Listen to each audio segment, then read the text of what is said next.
In digital Marathi, जनतेच्या हक्काचं व्यासपीठ। अंबरनाथ एमआयडीसीच्या जंगल परिसरात रिलायन्स स्टील ट्यूब्स या कंपनीजवळील भागात एक अतिशय दुर्मिळ आणि जगातील सर्वात लहान प्रजातीचे पिसोरी हरण जखमी अवस्थेत आढळले आहे। पहाटेच्या सुमारास रात्रपाळीवर असलेल्या कामगाराने हा प्राणी पाहिला आणि तत्काळ स्थानिक प्राणीमित्र विनय पवार यांना कळविले। प्रकरणाचे गांभीर्य ओळखून वन विभागाने तातडीने कारवाई केली। वनपरिमंडळ अधिकारी वैभव वाळिंबे आणि वॉर वन्यजीव रेस्क्यू टीमने तात्काळ घटनास्थळी धाव घेत सदर हरण सुरक्षितपणे रेस्क्यू केले। प्राण्याची प्राथमिक पाहणी केल्यावर ते गंभीर असल्याचे निदर्शनास आले। पशुवैद्य डॉक्टर रायबोळे यांच्या मदतीने हरणावर तात्काळ प्रथमोपचार करण्यात आले। रेस्क्यू टीमने अत्यंत काळजीपूर्वक हरणाला सुरक्षित ठिकाणी हलवले आणि पुढील उपचारासाठी त्यास मुंबईतील संजय गांधी राष्ट्रीय उद्यान बोरिवली येथे रवाना केले।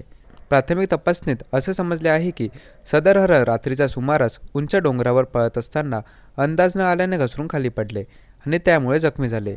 या दुर्मिळ प्रजातीच्या हरणाला उंचावरून घसरल्यामुळे गंभीर दुखापत झाली असावी असा वन अधिकाऱ्यांचा अंदाज आहे। मात्र याबाबत अधिकृत वैद्यकीय अहवाल आल्यानंतरच पुढील तपशील स्पष्ट होईल।